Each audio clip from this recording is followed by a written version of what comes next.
తెలంగాణ రాష్ట్ర వ్యాప్తంగా అభివృద్ధి సంక్షేమ కార్యక్రమాల రూపకల్పనలో అమలులో పర్యవేక్షణలో రవంత తీరిక లేకున్నా రేవంత్ రెడ్డి గారు ఎక్కడ అవకాశం ఉంటే అక్కడ ప్రజలతో కలిసే ప్రయత్నం చేస్తున్న సంగతి అనేక వేదికలు చెబుతూ ఉన్నాయి. ఇప్పుడు ఈ వన మహోత్సవ వేదికను ఉద్దేశించి ముఖ్య అతిథి ముఖ్యమంత్రి గారి సందేశం.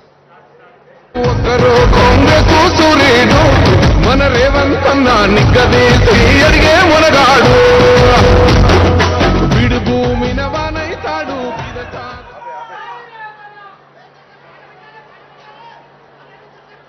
వన మహోత్సవ కార్యక్రమానికి అధ్యక్షత వహించిన మిత్రులు, రాజేంద్రనగర్ శాసనసభ్యులు ప్రకాష్ గౌడ్ గారు, ఈ కార్యక్రమంలో నాతో పాటు ముఖ్య అతిథులుగా పాల్గొంటున్న అటవీ పర్యావరణ శాఖ దేవాదాయ శాఖ మంత్రివర్యులు సోదరిమణి కొండ సురేఖ గారు, మాజీ మంత్రివర్యులు శాసనమండలి చీఫ్ విప్ పట్నం మహేందర్ రెడ్డి గారు, చేవెళ్ళ శాసనసభ్యులు మిత్రులు కాలే యాదయ్య గారు, greater Hyderabad municipal corporation deputy mayor Srilatha Shobhan Reddy గారు, కార్పొరేషన్ చైర్మన్ నరసింహారెడ్డి గారు, అదేవిధంగా గ్రంథాలయ సంస్థల చైర్మన్ మధుసూదన్ రెడ్డి గారు, వేదిక మీద ఉన్న పెద్దలు, అదేవిధంగా university vice chancellor Aldas Janaiah గారు, వెటర్నరీ వైస్ ఛాన్సలర్ గారు, అటవీ శాఖ అధికారులు, ఇక్కడికి విచ్చేసిన మా ఆడబిడ్డలందరికీ కూడా నమస్కారం, ధన్యవాదాలు. ఇది ఒక మంచి కార్యక్రమం. అక్క కొండ సురేఖ గారు చెప్పినట్టు మనం చెట్టును కాపాడితే చెట్టు మనల్ని కాపాడుతుంది అని. పెద్దలు వనమే మనం, మనమే వనం అన్నారు. వనం పెంచినప్పుడు మనం జాగ్రత్తగా మనం అభివృద్ధి పదం వైపు నడుస్తామని. ప్రకృతిని కాపాడుకుంటే ప్రకృతిని మనల్ని కాపాడుతుంది అనేది అనుభవాల నుంచి నేర్చుకున్న పాఠం. అందుకే ఈరోజు అటవీ శాఖ ఆధ్వర్యంలో ఈ సంవత్సరం 18 కోట్ల మొక్కల్ని నాటాలి అని చెప్పి ఒక బృహత్తర కార్యక్రమం తీసుకొని అధికారులు, అదేవిధంగా ప్రజాప్రతినిధులు, విద్యార్థులు అందరూ కూడా ఈరోజు ఈ కార్యక్రమాన్ని తీసుకొని ముందుకు వెళ్తున్నారు. అయితే నేను ప్రత్యేకంగా మా అక్కల్ని, మా చెల్లెళ్ళని నేను అడగదలుచుకున్నా. ఇంట్లో పిల్లల్ని పెంచడం తెలిసిన నైపుణ్యం ఉన్న మా అక్కలు పెరడిలో 2 చెట్లు పెంచితే ఎంత అద్భుతంగా, ఎంత గొప్పగా ఉంటుందో ఈరోజు మా అక్కలందరూ కూడా అమ్మ పేరు మీద చెట్టు నాటాలి అని దేశ ప్రధానమంత్రి గారు ఏదైతే అన్నారో, అమ్మ పేరు మీద పిల్లలు చెట్లు నాటితే తమ పిల్లలను చూసుకున్నట్టుగా పెంచడానికి అమ్మలు కూడా తలా 2 చెట్లు నాటి పెంచితే తెలంగాణ మొత్తం హరిత వనం అవుతుంది, తెలంగాణ మొత్తం ఆకుపచ్చ తెలంగాణగా మారుతుంది.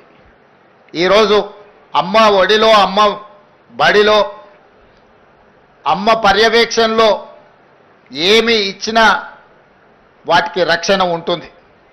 అందుకే ఈరోజు అమ్మ ఆదర్శ పాఠశాల పేరు మీద గ్రామీణ ప్రాంతాలలో, తండాలలో, గూడాలలో, మారుమూల పల్లెల్లో ఉన్న పాఠశాలలన్నిటినీ ఈరోజు మా ఆడబిడ్డల చేతిలో పెట్టడం జరిగింది.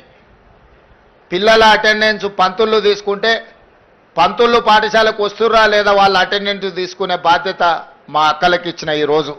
ఎందుకంటే పిల్లల చదువు పట్ల శ్రద్ధ చూపించేది కన్న తల్లి కంటే ఎవరు ఎక్కువగా ఉండరు కాబట్టి ఈరోజు పాఠశాలలు మా అక్కల చేతిలో పెట్టినాం. ఇదే కాదు, ఒకప్పుడు సోలార్ వ్యాపారం, సోలార్ పవర్ ప్లాంట్స్ పెట్టాలంటే అదానీలు రావాలి, అదానీల వ్యాపారం అనేది. కానీ ఈరోజు 1000 మెగావాట్ల సోలార్ పవర్ ప్లాంట్స్ ఈరోజు మా అక్కల చేతుల్లో పెట్టి స్వయం సహాయక సంఘాలకు బాధ్యత ఇచ్చి ఈరోజు 1000 మెగావాట్ల సోలార్ విద్యుత్ ఉత్పత్తి ఒప్పందాలు విద్యుత్ శాఖతోని మా ఆడబిడ్డల చేతిలో, మా అక్కల చేతిలో పెట్టినాం. అదే కాదు, ఈరోజు ఆర్టీసీ బస్సులో మా అక్కలు ఉచిత ప్రయాణం చేస్తున్నారు. గతంలో అమ్మగారి ఇంటికి వెళ్ళాలన్నా అమ్మవారిని దర్శనం చేసుకోవాలన్నా మా అక్కలకైతే ఇంటి ఆయననో లేకపోతే కొడుకునో పైసలు అడగాల్సిన పరిస్థితి, కిరాయి పైసలు. ఇప్పుడు ఇంటి ఆయన పని మీద ఆఫీస్కి పోతే అక్క అమ్మగారి ఇంటికి పోయి అమ్మని చూసి మళ్ళీ ఇంటికి ఆయన వచ్చే లోపల వచ్చేటట్టు ఉచిత బస్సు ప్రయాణం ఇచ్చినాం. బస్సుల్లో ఉచితంగా మా అక్కలు మా చెల్లెళ్ళు ప్రయాణం చేయడం కాదు, ఈరోజు రాష్ట్రంలో 1000 బస్సులు కొని మా ఆడబిడ్డలే ఆర్టీసీకి కిరాయికి పెట్టిరు. ఇలా 1000 బస్సుల యజమానులు మా అక్కలు అయినరానంటే ఈరోజు వాళ్ళ చేతుల్లో వ్యాపారం ఉంటే బాగుంటుంది అని చెప్పి మా అక్కల కోసం ఈరోజు ప్రత్యేకమైన ప్రణాళికలు చేసినాం. ఈరోజు హైటెక్ సిటీ అంటే మన వాళ్ళందరూ విప్రోనో ఇన్ఫోసిస్నో లేకపోతే మైక్రోసాఫ్టో ఇట్లాంటి మా పాత్రికేయ మిత్రులు పేపర్లలో రాస్తుంటారు. కానీ మా అక్కలకు హైటెక్ సిటీ పక్కన, హైటెక్ సిటీ ఎంతుందో అంత 3.5 ఎకరాలలో కొన్ని 100 కోట్ల రూపాయల స్థలాన్ని వాళ్ళకిచ్చి ఇందిరా మహిళా శక్తి పేరు మీద రాష్ట్రం నలుమూలలో వాళ్ళు ఉత్పత్తి చేసిన వస్తువులను ఈరోజు ప్రపంచ దిగ్గజ కంపెనీలతో పోటీపడి నిర్వహించే విధంగా ఈరోజు మరి మా ఆడబిడ్డలకు ఇచ్చినాం. మా పాత్రికేయ మిత్రులు ఎందుకో మరి విప్రో మైక్రోసాఫ్ట్ గురించి రాస్తున్నారు, కానీ మా ఆడబిడ్డల ఇందిరా మహిళా శక్తి అక్కడ ఉన్న వాళ్ళ వ్యాపార సముదాయం గురించి అస్సలు రాయడం లేదు. హైటెక్ సిటీ పక్కన 100 కోట్ల రూపాయల ఆస్తుల యజమానులను ఈరోజు వాళ్ళు ఉత్పత్తి చేస్తున్న వస్తువులను ప్రపంచానికే చూపించే విధంగా ఈరోజు ఏర్పాటు చేసినాం. మొన్న నిర్వహించిన భారత్ సమ్మిట్ ఇతర దేశాల నుంచి వచ్చిన ప్రతినిధులు అక్కడ సందర్శించుకున్నారు. మొన్న జరిగిన మిస్ వరల్డ్ కాంపిటీషన్లో పాల్గొన్న మిస్ వరల్డ్ కాంపిటీటర్స్ అందరూ కూడా అక్కడికి వెళ్ళి అసలు మన మహిళల యొక్క శక్తి, వాళ్ళలో ఉన్న నైపుణ్యాన్ని అక్కడ వాళ్ళు పర్యవేక్షించి అద్భుతంగా ఉంది, తెలంగాణలో మహిళలు ప్రపంచంతోనే పోటీ పడుతున్నారని చెప్పి ఈరోజు మిస్ వరల్డ్ కాంపిటీషన్లో పాల్గొన్న వాళ్ళు కూడా మా ఆడబిడ్డల్ని అభినందించారు. ఇవాళ అందుకే నేను చెప్పిన స్వయం సహాయక సంఘాలలో ఈరోజు 65 లక్షల మంది ఉన్నారు. వీళ్ళను 1 కోటి మందికి పెంచాలి, 1 కోటి మందిని కోటీశ్వరులను చేయడమే లక్ష్యంగా పెట్టుకొని ఈరోజు చెయ్యి జాపడం కాదు, 10 మందికి చెయ్యిచ్చి సహాయం చేసే విధంగా మా ఆడబిడ్డల్ని ఆర్థికంగా బలోపేతం చెయ్యాలని, 1 కోటి మహిళల్ని ఈరోజు కోటీశ్వరులుగా చేయాలని మనం నిబంధన పెట్టుకున్నాం. గతంలో 18 సంవత్సరాలు పైబడి 60 సంవత్సరాల లోపల ఉన్న వాళ్ళకే మహిళా సంఘాలలో సభ్యులుగా ఉండేది. ఇప్పుడు 15 సంవత్సరాలు నిండిన వాళ్లకు ఏ వయసు అయినా సరే మహిళా సంఘాలలో చేరడానికి అవకాశాన్ని కల్పించి ఆ చట్టాన్ని కూడా సవరించి వాళ్ళందరికీ అవకాశాలు కల్పించాలని ఈరోజు పట్టణ ప్రాంతాలలో మహిళా సంఘాలలో సభ్యులు తక్కువగా ఉన్నారు. ఇక్కడికి వచ్చిన వాళ్ళు ముఖ్యంగా మా రాజేంద్రనగర్ నియోజకవర్గానికి సంబంధించిన మా ఆడబిడ్డలందరికీ నేను సూచన చేస్తున్నా, మనకు తెలిసిన వాళ్ళందరినీ సంఘాలలో సభ్యులుగా చేర్చండి. అప్పుడే వాళ్ళు ఆర్థికంగా బలపడడానికి ఈ సంవత్సరమే మనం 21,000 కోట్ల రూపాయలు సంఘాలకు బ్యాంకు లింకేజ్ ఇచ్చినాం మీరు వ్యాపారాలు చేసుకోవడానికి. ఈరోజు ఐకేపీ కేంద్రాలు 8,100 ఐకేపీ కేంద్రాలు రైతులు పండించిన పంటల్ని కొనుగోలు చేయడానికి కనీస మద్దతు ధరే కాదు 500 రూపాయల బోనసు వడ్లకు పండించడానికి ఈరోజు మన మహిళల చేతుల నుంచే మనం ఆ నగదు రైతులకు ఇప్పిస్తున్నాం. ఇదే కాదు మా అక్కలందరూ ఇడుండ్రు, అక్క సన్నబియ్యం వస్తున్నాయా అక్క సన్నబియ్యం వండిందా తింటున్నారు కదా, అందరు మంచిగా ఉంది కదా. గతంలో దొడ్డు బియ్యం ఎప్పుడైనా వండుకొని పిల్లలకు పెట్టిరాక గట్టిగా చెప్పాలి.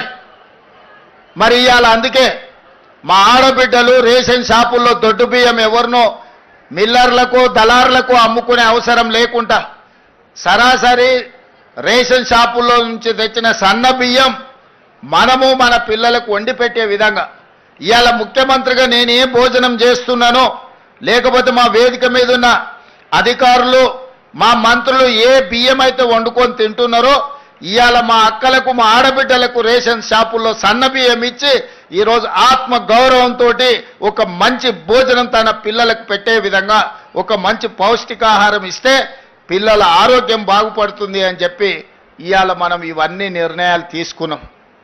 ఇవన్నీ కూడా మా ఆడబిడ్డల్ని దృష్టిలో పెట్టుకొని ఆడబిడ్డలకు మేలు జరగాలి, ఆడబిడ్డల ఆత్మ గౌరవంతో బ్రతకాలి అని ఈరోజు కార్యక్రమం తీసుకున్నాం. గత 10 సంవత్సరాలు ఏ రోజు ఆడబిడ్డలు ఎట్లున్నారని ఆయన గారు పలకరించలే. 5 ఏళ్ళు అయితే మంత్రివర్గంలోనే మంత్రులు లేకుండా పోయారు. అందుకే ఈరోజు అన్ని విషయాలలో ఆడబిడ్డల్ని ముందు బాగాన ఉంచాలని ఇవాళ మీటింగ్లో కూడా మా అక్కలందరూ కూర్చున్నారు. వాళ్ళంతా బయట నిలబడ్డారు. సో ఆ పక్కకు చూడు, వాళ్ళంతా నిలబడ్డారు, మా అక్కలంతా కూర్చున్నారు. ఇందిరమ్మ రాజ్యంలో ఆడబిడ్డ ఆత్మగౌరవం నిలబెట్టి ఆడబిడ్డల్ని కాపాడుకోవడమే ఇందిరమ్మ రాజ్యం యొక్క ఉద్దేశము, ఆలోచన. ఇవాళ ఇందిరమ్మ ఇండ్లు ఉన్నా, ఇండ్ల పట్టాలు ఇచ్చిన, గ్రామీణ ప్రాంతాలలో పేదలకు అసైన్మెంట్ పేర్ల మీద భూములు ఇచ్చిన, అడవుల్లో ఆదివాసీలకు పోడు భూముల పట్టాలు ఇచ్చిన, ఆనాడు ఇందిరమ్మనే ఇచ్చింది. ఆడబిడ్డలకు రిజర్వేషన్లు స్థానిక సంస్థలలో ఇవ్వాల. మా శ్రీలత గారు, మా గద్వాల విజయలక్ష్మి గారు ఈరోజు మేయర్, డిప్యూటీ మేయర్ అయినరంటే రాజీవ్ గాంధీ గారు మహిళా రిజర్వేషన్లు దేవట్టి ఇవ్వాల. వార్డు మెంబర్లు, సర్పంచులు, ఎంపీటీసీలు, జడ్పీటీసీలు, జిల్లా పరిషత్ చైర్పర్సన్స్ సునీత మహేందర్ రెడ్డి గారు ఈరోజు 4 సార్లు జిల్లా పరిషత్ చైర్పర్సన్గా అయినరంటే మహిళా రిజర్వేషన్లు ఆనాడు రాజీవ్ గాంధీ గారు తేబట్టి. అందుకే మా అక్కలకు వేదిక మీద ఉన్న వాళ్ళకే కాకుండా ఇటు ఉన్న వాళ్ళకు కూడా తొందరలోనే ఎమ్మెల్యేలకు కూడా మహిళా రిజర్వేషన్లు రాబోతున్నాయి. 153 సీట్లలో 51 సీట్లు, 33% ఆడబిడ్డలు ఎమ్మెల్యేలు కాబోతున్నారు. ఈ 51కి ఇంకొక 10 అదనంగా కలిపి 60 సీట్లు ఆడబిడ్డలకు ఇచ్చే బాధ్యత నేను తీసుకుంటా. మీరందరూ మంచి పనులు చేసి మంచి పేరు తెచ్చుకోండి. మిమ్మల్ని గుర్తించి మీకు ఎమ్మెల్యే టికెట్లు ఇచ్చడమే కాదు, మిమ్మల్ని గెలిపించుకునే పూచి కూడా నాది. రాజ్యాన్ని నడపండి. ఇల్లు అద్భుతంగా నడిపినోళ్ళు రాజ్యాన్ని కూడా బాగా నడుపుతారు. ఆడబిడ్డల పట్ల నాకు సంపూర్ణమైన విశ్వాసం ఉన్నది. మీరు కార్యక్రమాలను ముందుకు తీసుకెళ్ళండి. ఇవన్నీ కూడా పునాది రాయి. చెట్లు నాటడంతో మొదలు పెట్టండి. ప్రతి ఇంట్లో కనీసం 2 చెట్లైనా ఈడికొచ్చిన మా అక్కలు నాటాలి, వాటిని కాపాడాలి. అప్పుడే మనం అందరం ఈ ప్రకృతి నుంచి కాపాడబడతామని తెలియజేస్తూ ఈ కార్యక్రమం తక్కువ సమయంలో గొప్పగా ఏర్పాటు చేసిన శాఖ అధికారులకు, స్థానిక శాసనసభ్యుడికి, ప్రజాప్రతినిధులకు అందరికీ కూడా మనస్ఫూర్తిగా అభినందనలు తెలియజేస్తూ సెలవు తీసుకుంటున్న. ధన్యవాదాలు మిత్రులారా.